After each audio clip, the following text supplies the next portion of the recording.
everyone, and welcome to Teachings of the Ascended Masters on Fallen Angels, Nephilim, and UFOs. I'm Stephen Macchio. And I'm Joseph Macchio.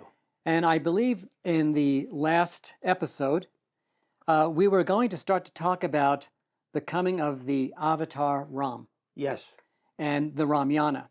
Yes. And I think I was explaining that in India, this is a big deal in India with grandparents talking to their young children about Diwali, which is known as the Festival of Lights, which is really the return of the great Ram and Sita back to the palace. Yes. So we're going to talk about this a little bit. And we've been using the term avatar. And I just wanted to explain a little bit about what an avatar is. Yes. Because a lot of people today, they have avatars in games where they have another definition. Yeah, that you create a representation of yourself. Yeah. And it's sometimes in a game. It could be on various apps on an iPhone. Yeah. But actually, when you think about it, it's not that too far off, because an electronic avatar is something that you create to represent yourself, and then you send it into unreality. It's very interesting. But yet you're in control of your avatar, and then you can withdraw from that unreality. Yes. But really, you're the one in charge, right? You're the one behind that projected avatar that's in an unreal game, in an unreal world, and you work and live in that unreal world, but it's not really you, but it represents you. That's a very interesting explanation. Yeah. Now, the other thing I wanted to get across about Avatar is, according to the Ascended Masters, an avatar either has 93% of their karma balanced, which would mean that they have to take on 7% of world karma to stay in embodiment. Or you can have 94% of your personal karma balanced, which would now leave you having to take on 6% of planetary world karma so that you can stay in embodiment. So that is the Ascended Master definition of an avatar. Either 93 or 94% of your karma is fully balanced. So when we talk about Ram here, we're talking about an avatar of that level. Yes, of that stature. Right. And spiritual development. Right. So how far back are we going, actually? Well, we're actually going back to 5000 BC, which really is 7,000 years ago. And Rama is considered the seventh incarnation of Vishnu. Right. And we know the story because he contended against the evil Ravan or Ravana. Mm-hmm. And as you say, this is from the Ramayana. Which is Ram's journey. Ram's journey. And this Ram's journey. This is an epic situation where Ram has this incredible journey that lasts for a very, very long time, over 14 years. And if you ever got a chance to see that as a movie, it's brilliant. Yes, it is. It's brilliantly done, of how Ram and his twin flame, the person that incarnates with him, Sita. Yes, Sita. So we're going back 5,000, 7,000 years, but 5,000 BC, and they're confronting. Why are they confronting Ravana?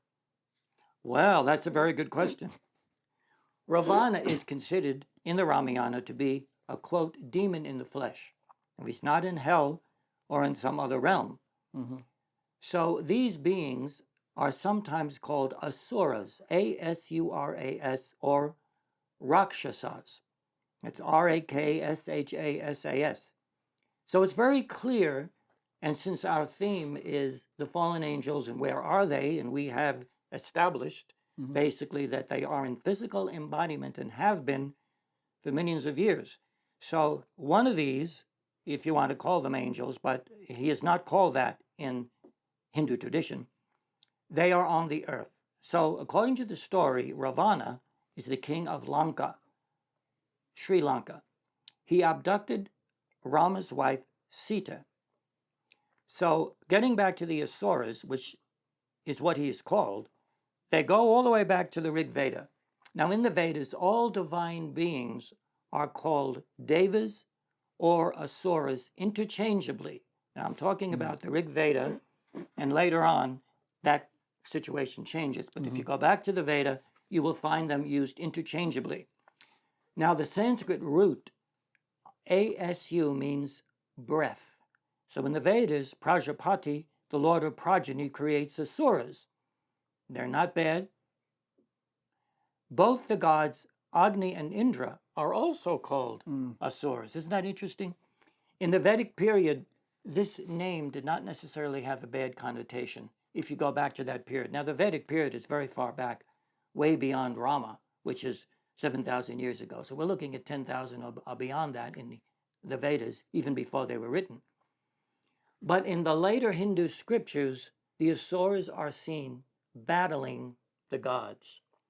And then at that point, they're considered the enemies of the gods. So when we get to the Ramayana, Ravana is called a Rakshasa, or a demon.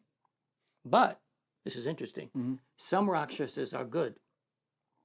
And such as the brother of Rama, if you remember in the story. Yeah. Yes. Rama's brother, Ravana's brother.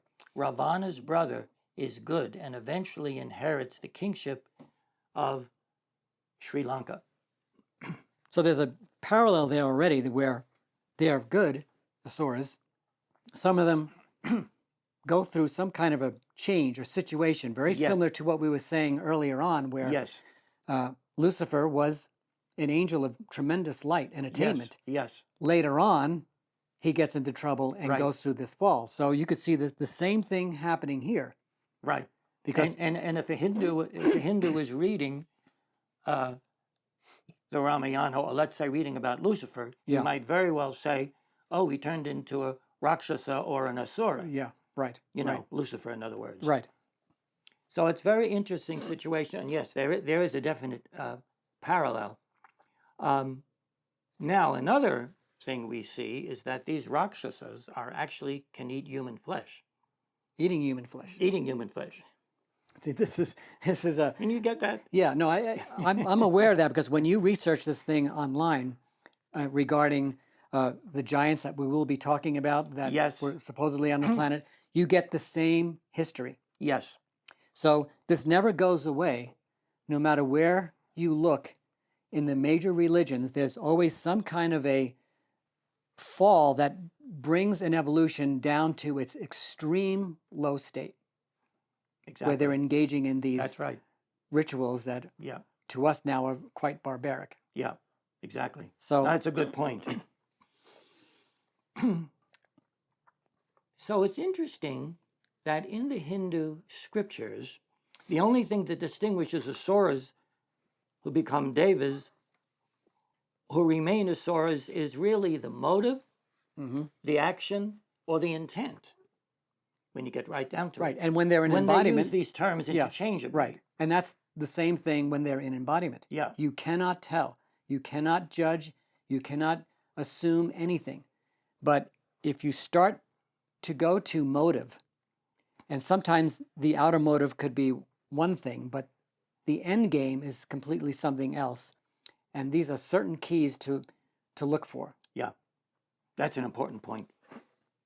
So Rama incarnated, why? To destroy Ravan or Ravana. So you have to realize that the power of the energy veil or evil that was in Ravan, for an avatar to specifically take embodiment just to destroy Ravan, his sons, and clear Sri Lanka of this evil force.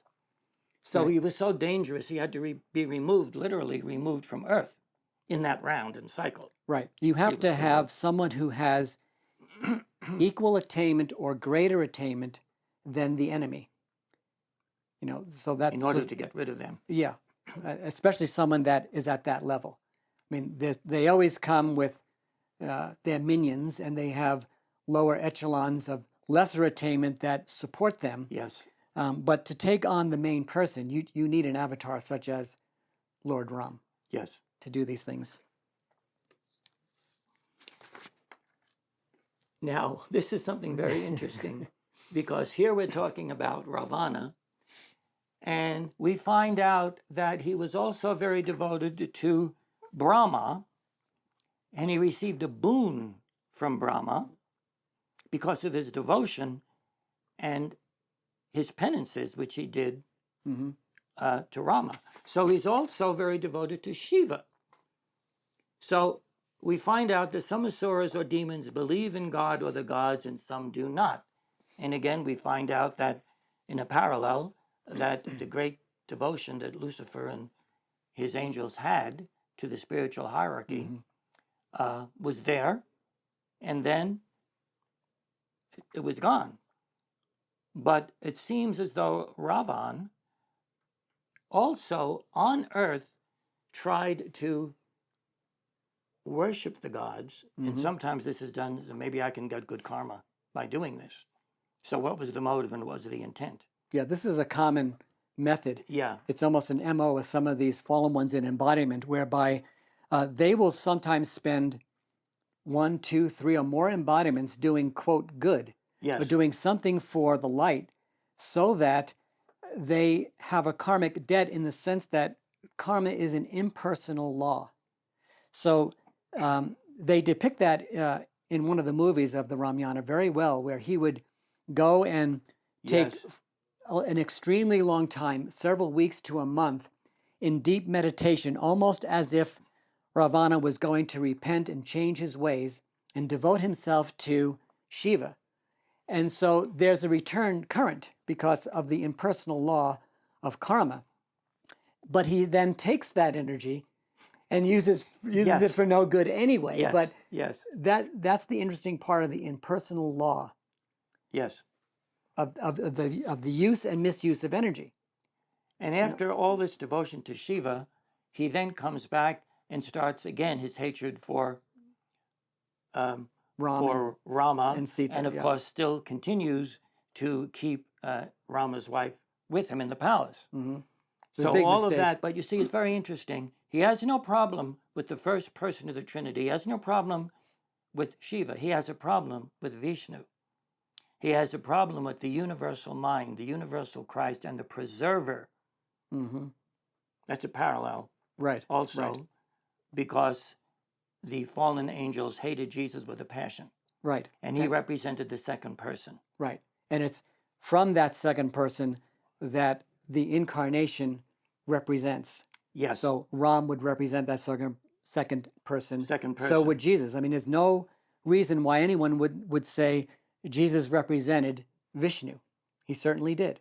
Yes. You know, it's interchangeable Yeah. depending on your viewpoint. Yeah, Jesus is an incarnation of Vishnu, as was Krishna, Ram, Krishna and and Ram, anyone and the great who avatars. represents the middle figure of the chart.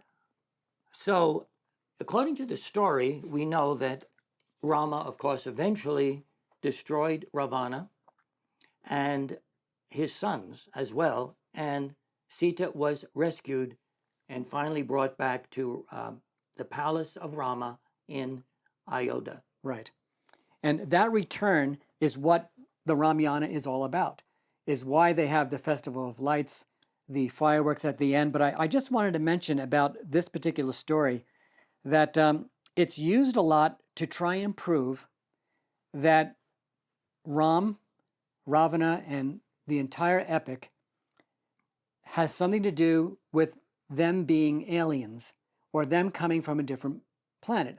I know for sure that the show Ancient Aliens depicts this. Yes, It's I a very remember good that. show. Yeah. But they always want to make someone like Lord Ram and Sita and Ravana be aliens because of the flying machines that they use. They were known as Yes. Vimanas. Yes. So the Vimana was a chariot.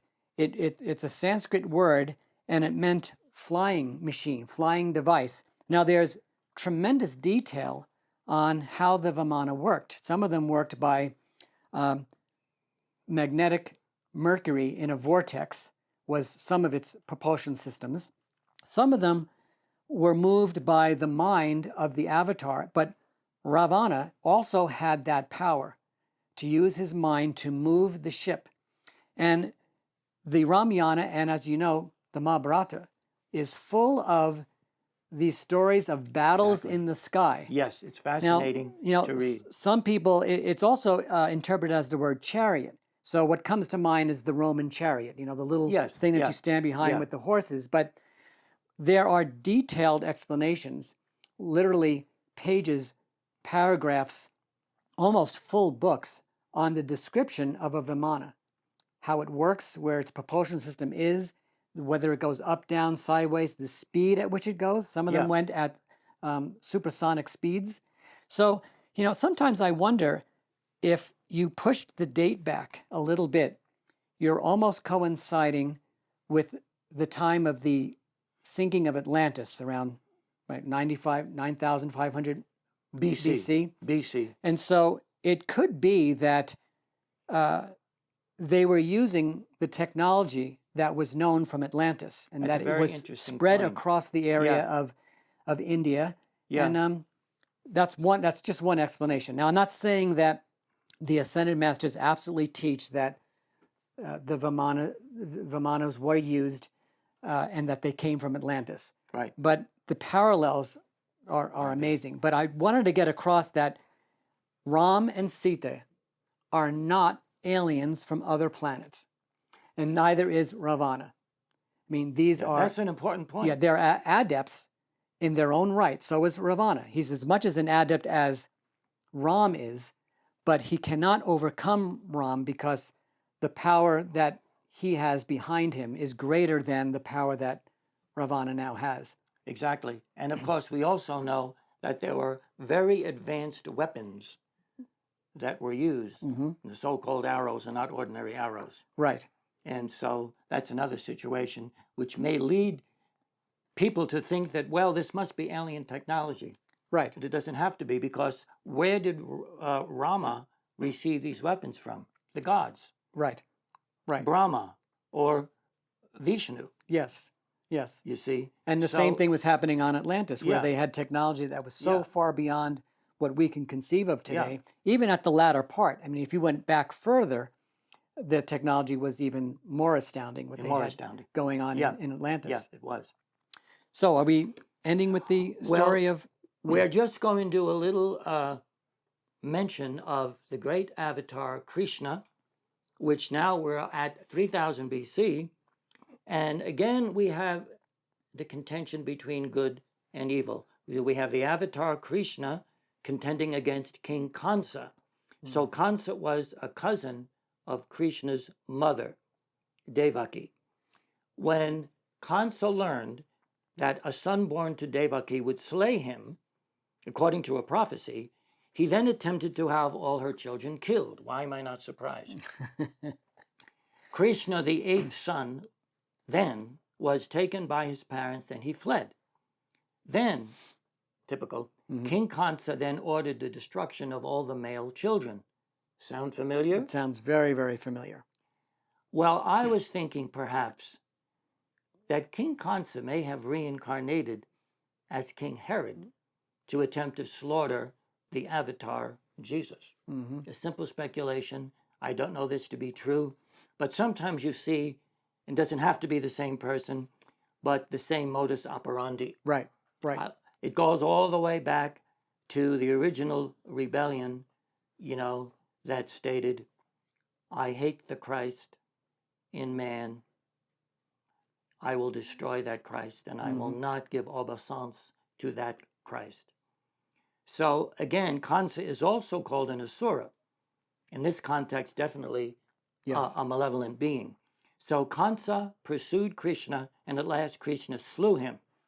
And this story of Krishna in great detail, as a matter of fact, is told in the Vishnu Purana. It's always the same story. See, once you get their MO, you can really understand and project what they would probably do in a given situation. Yes. And both sides do this.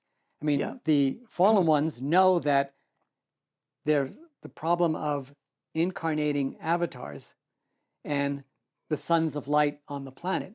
And they're constantly having to deal with that issue. They have to plot and determine, what are we going to do 100, 200, 1,000 years from now? if they make this move, we have to do this. It's really a gigantic is. chess game It is a chess game, of and it's also a great drama. yes, of a point and counterpoint. That's why I was, make it look like the avatar is like a game. You're in a game that's Yeah. unreal. Yes. And sometimes if you can, take that viewpoint that these things are very real, they're happening. There is war on the planet. There's horrible situations, cataclysms, all kinds of things that happen. But if you pull yourself back just a teeny bit maybe and realize that I'm watching the outplaying of events, don't you think that it's somewhat helpful so that you don't engage in it too much? Everything that we've been talking about and everything that's happening in the world today, which is extremely disconcerting to many, many people, step back and be objective and realize this is actually Maya. It's actually an illusion. It's a magical display. And realize for a moment that yes, we do all of our work, we do our meditation, we do the science of the spoken word, but in the final analysis, it's not actually real. Right. With a capital R. So it's not engaging with them, not getting angry at the things they do, even though that's extremely difficult. Extremely difficult. But there is righteous indignation. Yes. And that's a vibration sometimes that you have can to bang, zoom. Yeah, you could do that. And when that's you're righteous indignation, however. And that's a vibration that you have to be aware of in yourself. Very important. Of when you're engaging them, getting angry at them, rather than, when that starts to happen, you pull back a little bit and realize that, their time is almost up. And that has to do with the equilibrium of the heart. Equilibrium of the heart, according to the Ascended Masters, when concerning these situations, always be focused, as the Ascended Masters teach, in the heart chakra and the threefold flame, right, as we've spoken of before, when dealing with this, or when even thinking about some of these atrocities. So it's a wonderful story, the Ramayana. If you get a chance to look at that, the movie, I would do that. And there's a lot of information in the Vishnu Purana that you were talking about. Yes, Vishnu Purana. Now, let's go back over to the Eastern. We're at the Eastern teachings. Let's go over to the Western teachings. We're going to the West. And remember, what we're trying to show here is that there are two types of evolutions, two types of, quote, people on Earth.